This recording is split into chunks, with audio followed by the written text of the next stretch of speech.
Hello everyone. So in my previous video we started the topic human transport system, blood circulatory system. I have discussed the three components of blood circulatory system, that is heart, blood vessels and blood. Now only two topics are left in this particular topic. One is maintenance by platelets. Now see, we know that we have a closed circulatory system. Blood flows through a closed system of tubes and chambers.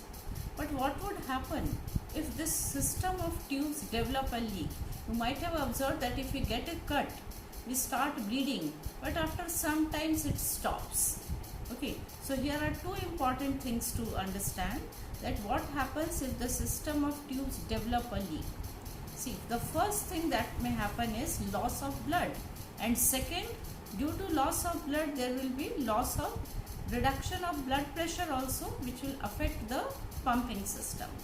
And the second thing is that how is this loss of blood minimized or it is controlled, because we have seen that if you get a cut, after some times the bleeding stops, and at the place of injury or cut the blood gets clot. So what is this mechanism? See, there are one of the blood cells is platelets. It is this platelet that helps in the clotting of the blood. In our NCERT book only this is mentioned, that the platelets helps in the clotting of blood. Actually it is a very complex process. It begins with the platelets, it starts secreting protein. Now some of the proteins in the blood which are present in the soluble form, they become fiber-like, and this fibers forms a network like structure in which the blood cells get entangled and forms a mass called clot. Now another fluid that helps in transportation is lymph. So there are two fluids that help in transportation. One is blood and another is lymph. Now what is this lymph? To understand this, I will explain you this with the help of figure.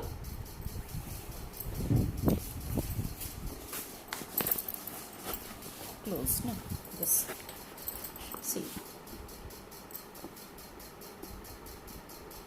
See what I am drawing here. I have drawn here one tissue. Okay, group of cell, it is tissue, and there is a fluid that surrounds the tissue. This is what?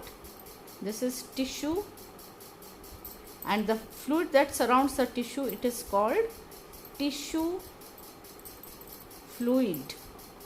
Okay. Now the blood capillaries supplies each and every tissue and organ. So this I have drawn, it is blood capillary. Now this blood capillary has brought food, oxygen, hormones, many things to the tissue. So how do they substance they reach the tissue? See, plasma diffuses out of this blood capillaries because it has very fine pores in the wall of the blood capillary. So some of the plasma it diffuses out, and the fluid that surrounds the tissue fluid, it reaches the tissue fluid, and from tissue fluid it enters the tissue. Okay, so whatever this transfer is on the simple physical process of diffusion. Now the excess fluid must be returned back to blood to maintain its composition. So there are two ways that the fluid which has left the capillary, it enters back into the capillary. First is, some of the fluid returns back by diffusion, and some of this fluid it enters into a blind ending vessel. From here it enters here. I hope you understand. This is called lymph capillary. Lymph capillary. So once this tissue fluid enters a lymph capillary, the same tissue fluid is called lymph. Okay. Now these small lymphs unite to form lymph vessels, small lymph vessel, then large lymph vessel, and finally these lymph vessels open into veins. In this way the blood which has lost from the capillary is returned back. How? Some is diffused back and others enters into lymph capillary. When it enters lymph capillary, the same fluid is called lymph. Tissue fluid को क्या कहते हैं? Lymph. And this lymph capillary will unite to form lymph vessel, small lymph vessel, large lymph vessel, and ultimately drains into large veins. So this is how it is returns back to the blood. Now this lymph is colorless. Okay, remember, lymph is colorless. Colorless and blood is colored. So what gives color to the blood? Hemoglobin present in RBC. Lymph is colorless, it means it does not have RBC. Okay, now see in your NCERT book what it is written, that through the pores in the walls of the capillary, some plasma, protein and blood cells escape into the intercellular space, the space that surrounds the tissue. This space is called what? Intercellular space. Okay, in the tissue, to form the tissue fluid or lymph. And it is similar to plasma, but it is colorless and contain less protein. Though written that blood cells written in the NCERT book, but remember, when it is colorless, it means RBC is not there. If RBC cannot escape, how it can contain WBC, because lymph contains some WBC.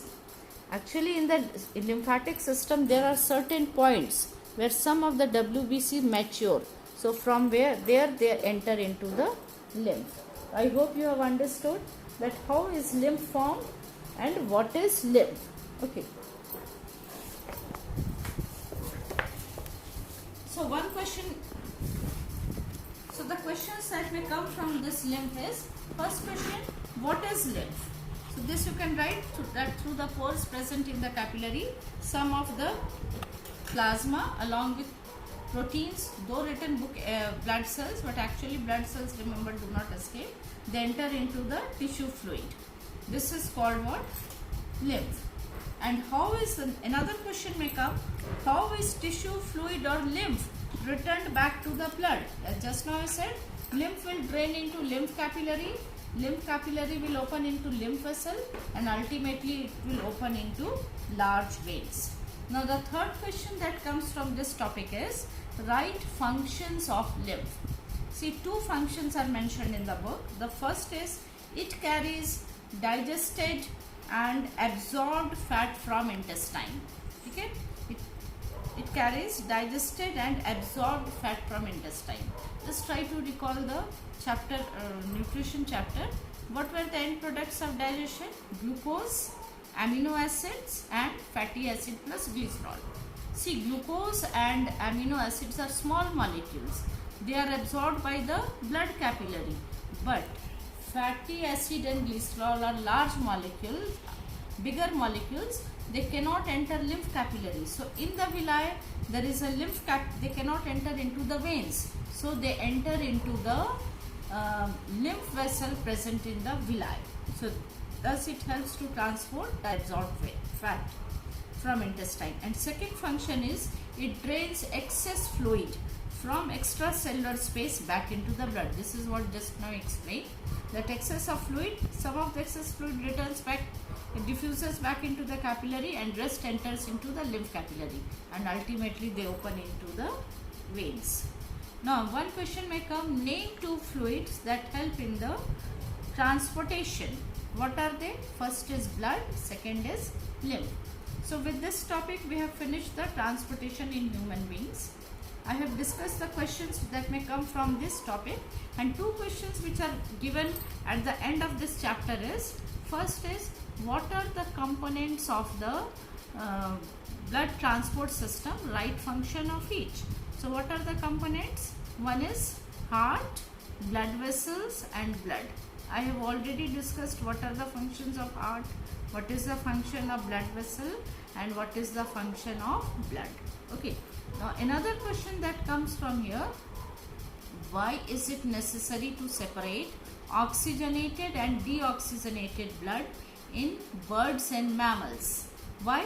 Because these animals, birds and mammals, are warm-blooded. So complete separation helps to provide supply more oxygen to them, to their cell.